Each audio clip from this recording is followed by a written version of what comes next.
far below the surface of a sub-zero planet, hidden in the freezing mists, something is watching.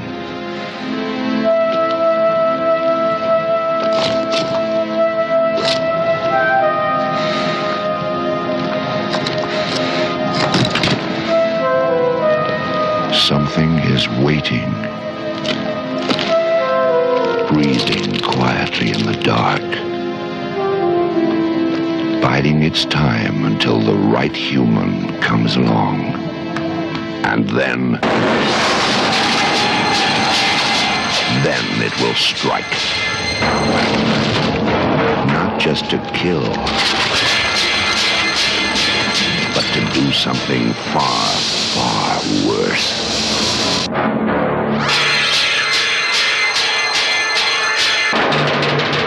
Soon she's going to be a mother. And there might not be anyone left alive to witness the event.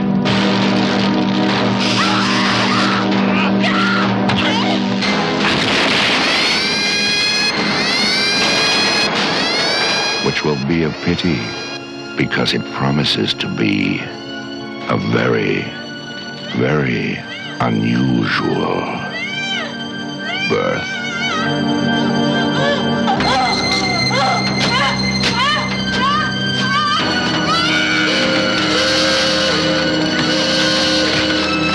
Somewhere in the depths of space, a horrific nightmare is about to become a reality.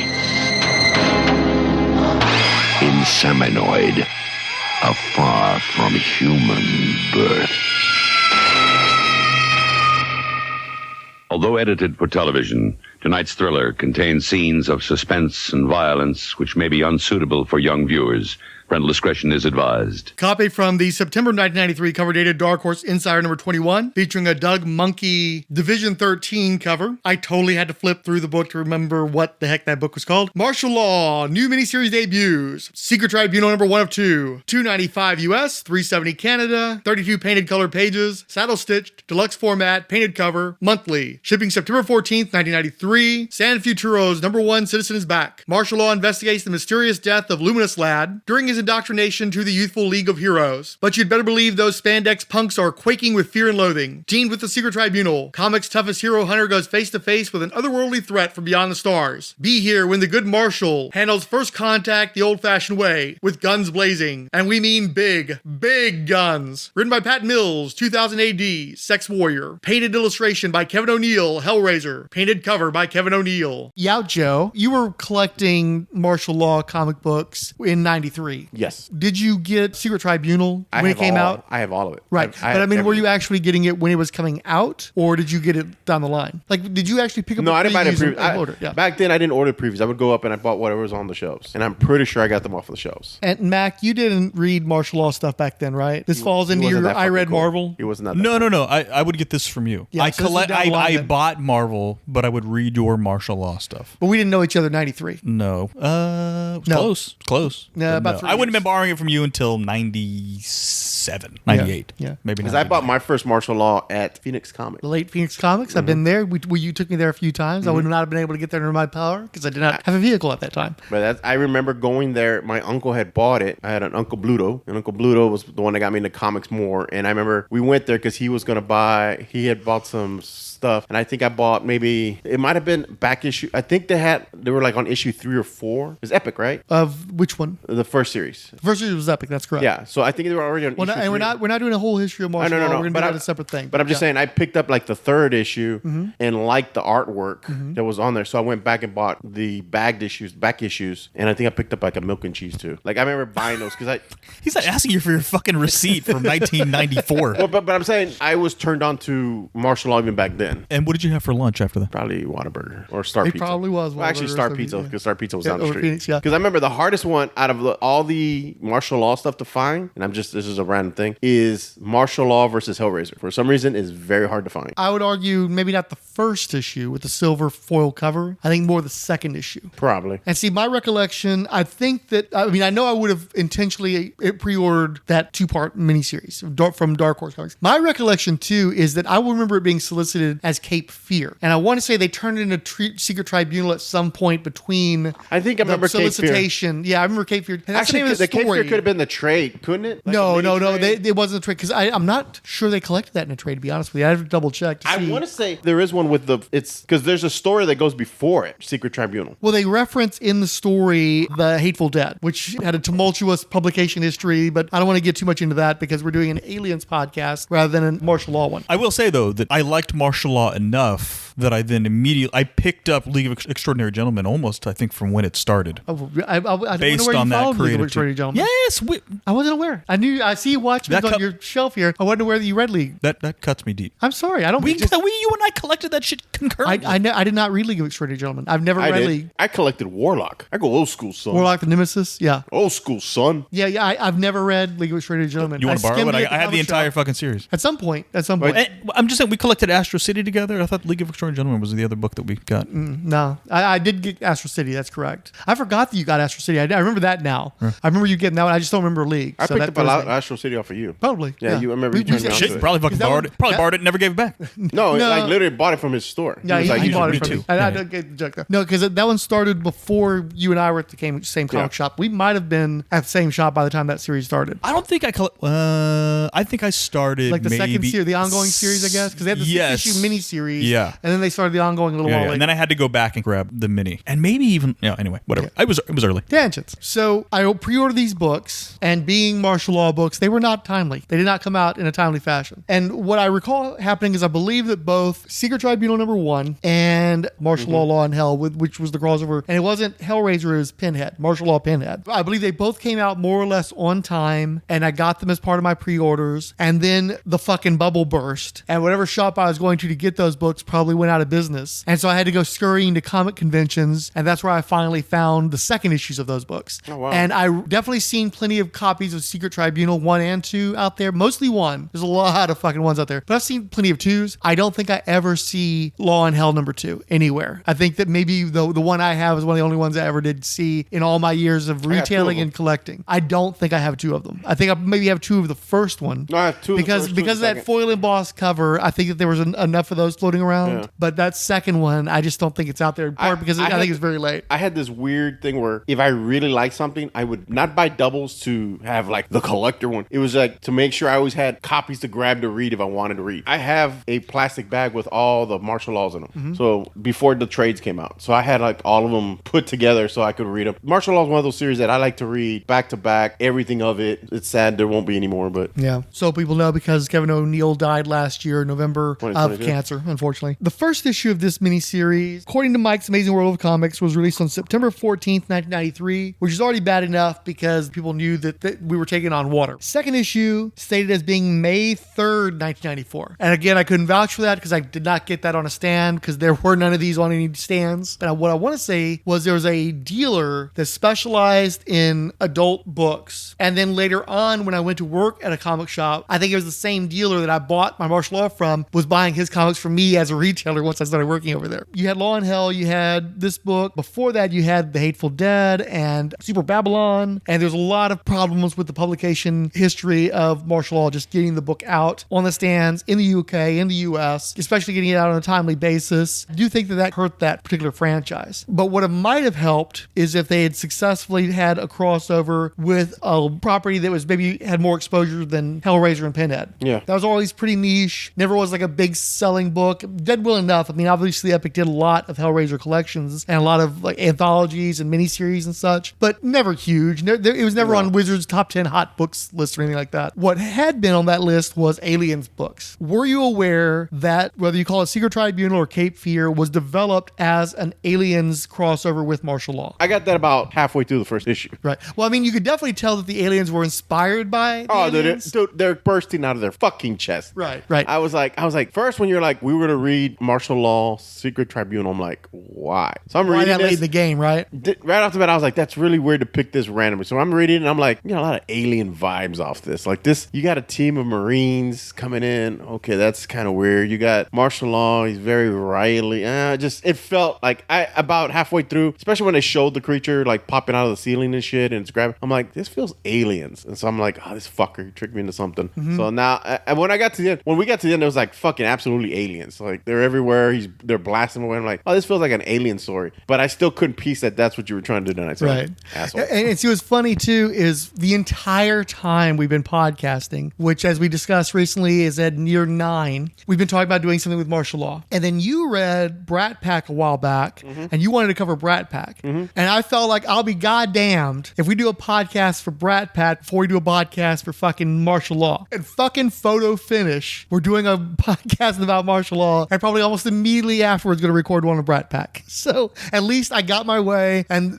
we got at least one martial law podcast out there before we did a Brat Pack. Now, Mac, do you remember anything about Secret Tribunal? No, dude. No, yeah, sorry. You do have the individual issues, though, the 2-part miniseries. I think so. Do you remember the one that involved essentially the Legion of Superheroes? Sounds familiar. God, this interview And certainly ones riveting. involving aliens, yeah?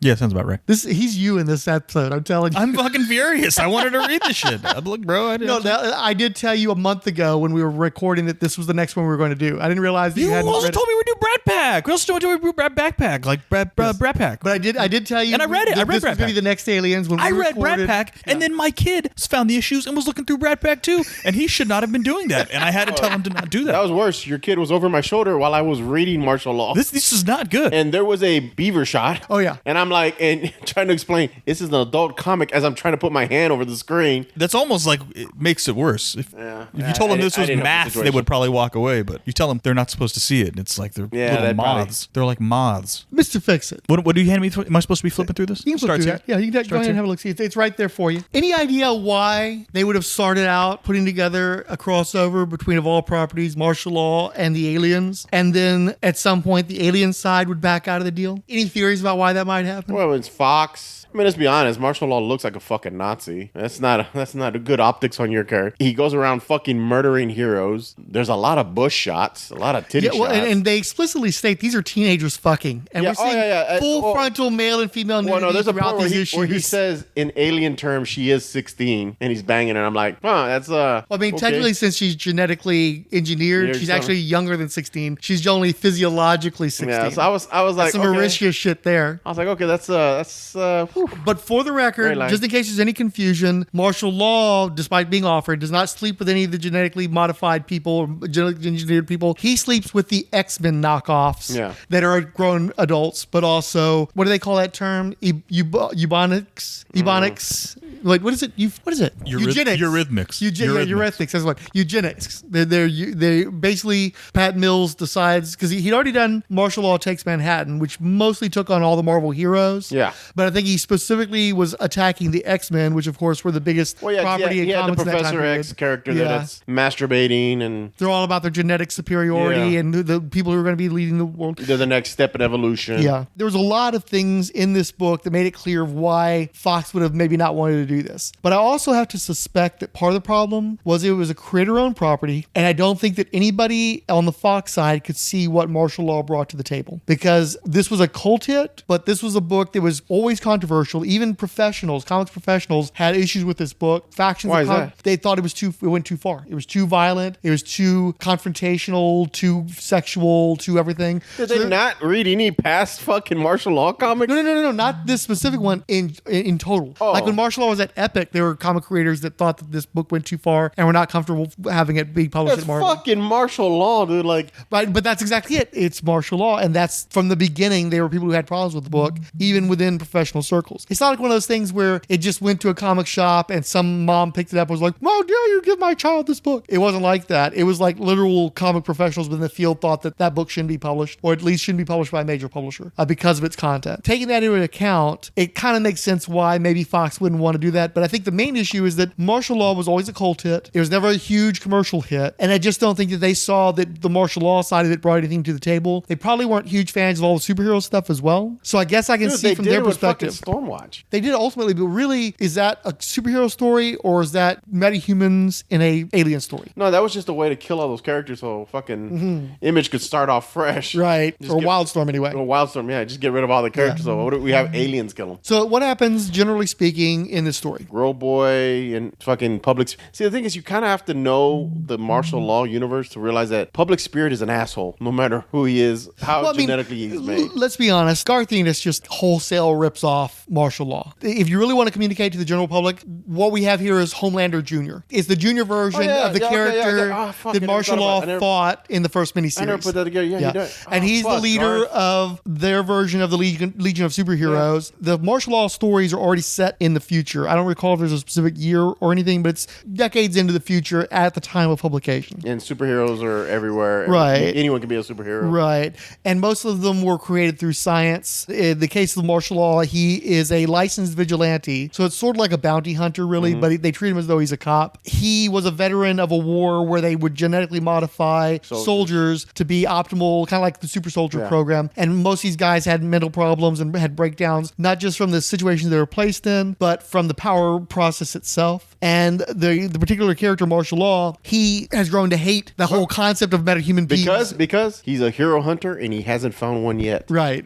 Over the course of his stories, he had basically encountered most every type of superhero group, that kind of thing. And so this is really on the back end of his run. I feel personally that this is the last great martial law story. And it's not necessarily it's a great story, but it's like true martial law story. I think that everything else is sort of like running on fumes and have really exhausted the concept. Yeah. This is the last thing where they'd done Superman and Batman and Wonder Woman and the Justice League, and then they did the Marvel heroes, and then they did the Justice Society and the Golden Age heroes. And this is them at the very end where it's like, okay, we're going to drill down a little bit more into X-Men, even though we already touched on them somewhat in Takes Manhattan, and we'll do the Legion of Superheroes. Nuke me slowly. And it's kind of funny because since they're teenage heroes, he can't really hate on them as fully without it being more like bullying. For the most part, they're still kind of the cheery, true blue heroes. One of the things I like is even though Kevin O'Neill can be so unnerving in his presentations of things, the characters are so doe-eyed and kind of sweet. They really do evoke 50s superhero comics and stuff. And I think that the contrast between that and the sexual stuff and the gore and violence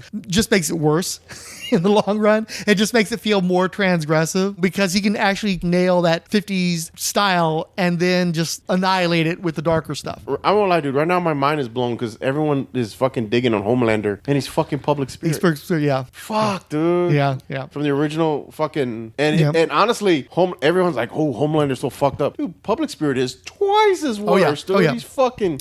Well, and all the things too with the corporate sponsorship and them being like the God-loving Christian heroes to the public, and then behind the scenes they're having rapes and murders and drug deals and all kinds of fucked up shit. Pregnant girlfriend. Right, yeah. It creates one of the coolest villains. Yeah, let's not... We'll save that for that podcast. But what happens in this story, though? So there's a ship, and they kind of they decide to show Growing Boy and like Illumination Boy to like spend the night in this ship because, you know... It's their initiation to the League of Superheroes, I think they're called. Public Spirit and they're going onto the ship that Public Spirit flew to outer space in the original miniseries. Yeah. But it came back with something extra. So they go there, and Illumination Boy gets fucking... His skin is filleted off of him, and so Grow Boy takes off. I think that they basically, when they knew that they weren't going to have access to the xenomorphs, they basically merged the xenomorphs with the Predators, and the whole flaying of the skin thing they took from Predator. That's a good point. I didn't think about that. It looks really cool the way it draws it, too. It's like this really disturbing. It's these skinned people, and they're flopping around and stuff. And the thing is, his monsters almost remind me of the monsters from, the movie was just in my head.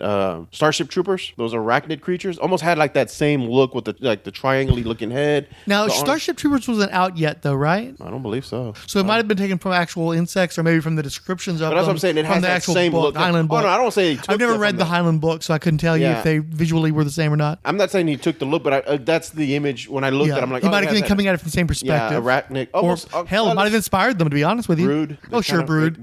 Well, and especially because they have the X-Men analogs in this story going up against the aliens, it's hard not to see the Brood in the mix as well. Yeah. They go up in a ship. The one gets killed. Growing Boy is kicked out of the group. Him and overly emotional girl hook up, and it turns out that the ship, they've been actually making heroes. Is that the way I read it right? One thing I thought was interesting too is the opening sequence with Commissioner McLand when Marshal Law is confronting him looking for the money that he had earned from the Hateful Dead, and they're weaseling out of it by saying, well, those guys are actually already dead, so you don't get money for re-killing them. And anyway, it's good exposure, and we're going to give you something else. I really think that that was a commentary probably on their return to Epic to do the Pinhead miniseries. I'm betting because Epic has a bad reputation of checks not getting to people in a timely fashion or really? at all. Yeah, that's the reason why Jim Starlin left to go to First and he took Dreadstar with him, was because for some reason the checks weren't coming like they're supposed to. And the math probably got creative there in the boom and bust years. And I'm betting, and it might have been something else. Could have been something to do with his experience at Apocalypse when they tried to have their own company. It could have been even Dark Horse,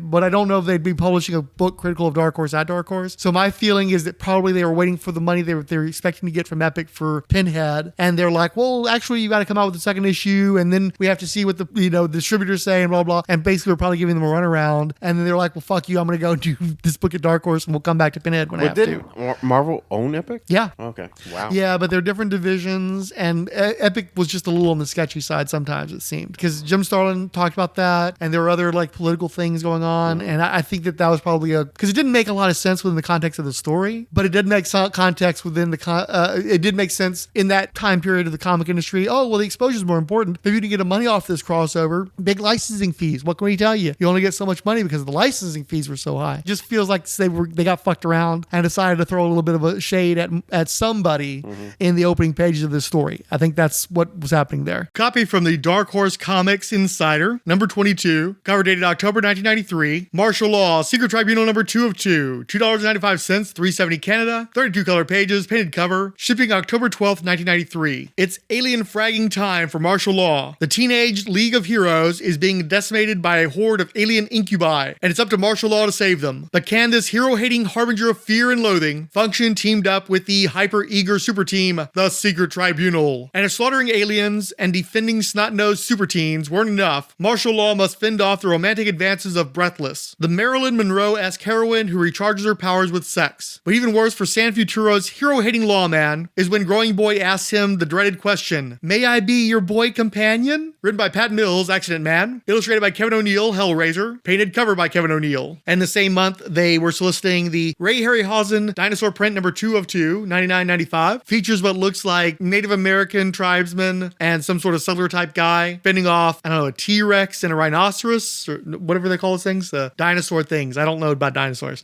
They also have the John Burns Jasmine figurine, $99.95. This is the mostly naked teeny character from Next Men. Old man's got a kink. What can I tell you? So, Mac, you flipped through the book. Did it jog your memory? Any comments on it? I mean, I don't know. I was flipping through it literally as you guys were talking. You're actually doing a really good job keeping pace on that. So I'm like, oh, that's what they're talking about. So I know you guys covered it. Man, I'm telling you, if you like the anti-hero destruction of the comic book superhero, I mean, these things go hard. Oh, yeah. These things go hard. Not a lot of minutia. No. They're not nuanced. They're not. No nuance at all. And you notice, too, like I was saying, that's the last book in the definitive edition Martial Law hardcover collection, which doesn't have everything because there's stuff they don't have the rights to or would have to share rights to. And so that's why the Pinhead story isn't in there. We're never going to have a fully definitive edition because of all the rights issues. But I think they probably could have worked out getting the Savage Dragon one in there. But again, it's black and white and it would be a real wet fart to end on. So I think that they chose Secret Tribunal as the stopping point because it was the last of the good ones, essentially. Yeah. Turns out that the alien is, I guess, somehow, if I read it right, contaminated some kind of machine that helps them create the superheroes. Yeah, essentially they were in tanks, kind of like the one Ellen Ripley is in when they were cloning her. But what was the machine called? It was like I don't remember what it's called, but remember they were cloning Ellen Ripley in the fourth movie. Yeah. And so they have all these different Ripleys lying around. Well, it was like that, except these aren't imperfect copies. These are perfectly fine clones or genetically created figures. It was trying to create itself to have its own skin. Well, no, what it was ultimately determined was they infest the batches where they're genetically crafting these beings. And I think that they repeat the same beings over and over again. That's why they named them after like hurricanes, where one was a Floyd, the next one's a George, that kind of thing. So it gets into the tanks and infects those creatures and turns them into host bodies. And that's how they're multiplying. But not just that. I think they also wanted to be able to hold on to the human skin to hide themselves. Well, what it was, ultimately they come across the father incubus, the main male incubus, because they're not quite xenomorphs, they're a little bit different. They do devour the bodies of the people that they go after, or they infest the bodies and turn them into more of these incubi. And so they find what they believe is the major prime alien on their craft, and they determine that they can't kill it, even though they have all these superpowers of blasting it, they're not killing it. And then finally Martial Law realizes that the reason reason why they skin people is because in the alien race, their brains are in the skin and everything that motivates them is in the skin. So they see the skin as holy. So that's why they deglove the people and then eat the bodies on the inside. They leave the skin because they find that sacred. So the heroes in martial law skin the main alien, and that's how they defeat that what they believe to be the main alien. Okay, so a bunch of the clones come to life and they're covered in, or they're turned into eight. Well, he bangs one of the X-Men chicks. Mm-hmm. Yeah, and they have this whole thing where she seems like she's a masochist, that she's into being put down, and so he's getting involved. He's cutting her down too because that's what she seems to want. They have sex. She sees herself as hideous, and he's like, "Oh yeah, you're gorgeous." And then she realizes that it was the reason why she's that way is because when she herself was being genetically crafted, because I guess she maybe was either a pre-existing human that was modified, or she might be part of an earlier batch of these League of Superhero type genetic creations. They apparently sexually molested her and made her feel worthless, and then that's why she was manifesting that as part of her apparent seduction of martial law. And then he's like, "Oops, I didn't realize that you were, I didn't mean it like that, babe." That just and like why did Fox not want to put it right, exactly. It's like, boy, just let's pour some cold water on whatever enjoyment you might have had off of all this sex and violence. So yeah, that's what you're talking about. The clones start coming in. They realize they're aliens, and they just start wiping them out left and right. Grown up guy or grown up boy or Grow Boy or whatever his name is? Growing Boy. Growing Boy is basically just an atom smasher. Goes to see Public Spirit, and then Public Spirit brings his Young Justice group together, and they're gonna go and get the xenophobes or whatever, and a lot of them get killed. And I mean, it's just... Well, no, what it was is Public Spirit Jr. hated martial law, and so instead of going along with the plan where they were going to seal up the alien and then pull the resources together and then go into the vents to kill the alien, he decided he was going to weaken the shaft in martial law's room specifically to allow the big alien to come out to essentially use martial law as bait. And I'm sure the intention was that the alien would kill martial law and then the League of Heroes would go and kill the alien. However, it turned out that the aliens have a taste for young flesh, and so they skip right over martial law's not quite middle-aged ass and go straight for the young kids and start killing them immediately, which is how they get their opening to counterattack. The X-Men rip-offs help martial law, and they kill off all the aliens, and then they kill the main... is that a male or female, the big one? The main one, well, the one that was on their ship was male. Okay. But then they realized, the other ship, the Cape of Good Hope, I think it's called, the ship that was Public Spirit's ship, starts trying to ram them. And they realize that there's more aliens back on the ship, and they've apparently heard the psychic distress cry of the male prime incubus, and so they've now trying to ram them with the ship. Commissioner McLand is calling in saying, well, evacuate yourself and the X-Men analog, the Secret Tribunal, but leave the other kids behind. We can just make more of them. It doesn't matter. And martial law is like, most lives matter. Yeah. These my lives are going to matter. And so instead they get aboard the ship and fight the main mother alien who looks like a queen. Yeah. Except she's apparently milky white skin and she's got a bunch of teats that are being milked. And just a little that much more grotesque because Kevin O'Neill. Yeah. And then they kill it, and then Growing Boy or whatever decides he likes martial law and he wants to be martial law's sidekick, and he's scared of martial law because martial law, of course, kills heroes. And he tells the kid not to push his luck, and then he just drives off, and then that's well, and also one of the X-Men analog characters possesses the body of Public Spirit Jr. and mocks his penis. No, that's right. Yeah. It's just gorgeous. Yeah. I mean, I get how maybe Kevin O'Neill's artwork is not for everyone, I guess, but just get into it. Yeah. Get into it. Look at the insane detail, and the coloring is amazing too. I mean, He usually did his own painted coloring, as I recall. Yeah. Just top notch stuff. It's a blast. It's fun. Now, what was the deal with him changing costumes there toward the end, though? It was weird when Marshall had a new, more skin tight, more 90s costume. It's not a huge change, but it definitely found it jarring. Yeah, I don't know what that was about. Did you like it? It's still basic. I mean, the colors are the same. There was more red in it, right? Yeah, they took away the belt and they had a lot of red in the abdomen. Yeah. They raised the fear and loathing. They took out the and. It was just fear, loathing, and it became more like a superhero type test chest thing. Maybe it was just that was the most superheroic martial law would ever be in a martial law story. So maybe they were playing into that by actually giving him more of a superhero costume. Costume. And right. It did have a Secret Tribunal logo within his badge on his chest. So I think that was like his his special That was the secret team. tribunal That might have been version. his team issued. Yeah. Yeah. I gotcha. Yeah, that's probably what it was. Well, and he does make that crack too about their costumes being so tight you can tell whether they're circumcised. Yeah. I love it. They're like, before they get in there, he's like, don't say anything about their costumes. And then as soon as the door opens, yeah, I see what you're saying about the costumes.